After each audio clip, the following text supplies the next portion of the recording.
আসসালামু আলাইকুম। আজকে এবং কালকে টোটালে মিলে এখন পর্যন্ত প্রায় বলা চলে ৭ জন ক্রিকেটার কিন্তু প্রায় ৮ জন ক্রিকেটার বাংলাদেশে বিপিএল খেলার জন্য অলরেডি চলে আসে। তো তার ভেতর থেকে কিছু নাম যদি আপনাদের সামনে আমি প্রকাশ করি, প্রথমেই যদি আমি চলে আসি, প্রথমে জাহানাদাত খান কিন্তু অলরেডি চলে আসে রাজশাহীর। আজকে কিন্তু বোলিং সাইডটা যথেষ্ট ছিল, যদিও রান কম, ব্যাটিং সাইডটা বেশি দুর্বলতা আমার কাছে মনে হয়েছে। রাজশাহী সেরকম ভাবে কিন্তু ক্যারি করতে পারেনি, তো একটা ইম্পর্টেন্ট একটা বিষয়। সো যে জিনিসটা আপনাকে স্মরণ রাখতে হবে যে বোলিং সাইড ব্যাটিং সাইড খারাপ হলেও একটা সাইডকে যদি আপনি ফিল্ডিং হোক বা তিনটা ডিপার্টমেন্ট একসাথে কাজ করলে একটা টিমের কিন্তু টিম ওয়ার্ক হয়। যখন একটা দুর্বল হয়ে যাবে সেটা আপনাকে অন্য কিছুতে পুষিয়ে দিতে হবে। আজকে ব্যাটিংটা খারাপ ছিল, আপনি বোলিং দিয়ে পুষিয়ে দেওয়ার একটা চান্স ছিল, কিন্তু সেটা কিন্তু করতে পারেনি রাজশাহী, যার জন্য কিন্তু আজকে হেরেছে ঢাকার কাছে। তো জাহানাবাদ খান চলে আসে, সাথে কিন্তু মাস সাদাকাত অলরেডি নোয়াখালীর হয়ে খেলা শুরু করছে।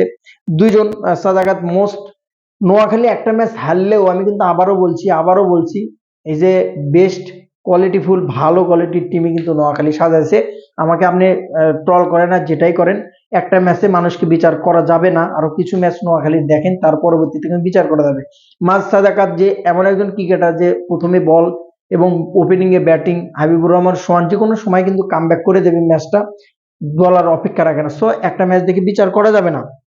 উসমান খান অলরেডি ঢাকার আজকে প্লে করেছে। ইফতিকার রংপুরের জন্য, ইফতিকার আহমেদ অলরেডি চলে আসছে রংপুরের জন্য খেলার জন্য অলরেডি চলে আসছে। আসিফ চট্টগ্রাম হয়ে খেলবে। আসিফ আলী পাকিস্তানের ফিনিশার, আপনারা জানেন বিশ্বকাপে কি পরিমাণ টর্নেডো চালাইছিল, সে আসিফ কিন্তু চলে আসছে এবং চিটাগংয়ের হয়ে খেলার জন্য চিটাগংয়ের দলে কিন্তু অলরেডি জয়েন করেছে।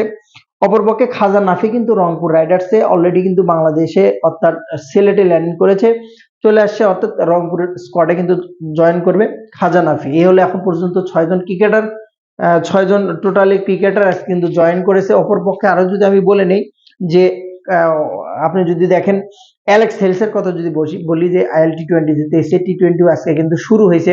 তো বিদেশি পাওয়ার সংকটে যেগুলো প্লেয়ার কিনেছে এখন পর্যন্ত বিপিএল এর, তারা কিন্তু সবাই চলে আসবে সর্বোচ্চ আজকে অথবা কালকে, ২ দিন থেকে ৩ দিনের মধ্যে ফুল স্কোয়াড ফুল হয়ে যাবে। যতগুলো বিপিএল এর টিম আছে প্রত্যেকটা টিমের বিদেশি কিন্তু ফ্লাপ হয়ে যাবে, সেভাবে কিন্তু অংশগ্রহণ করছে এবং সেভাবে তাদের সাথে কিন্তু কন্ট্যাক্ট করেছে। দেখা যাক, বেস্ট অফ লাক যারা আসছে তাদের জন্য শুভকামনা।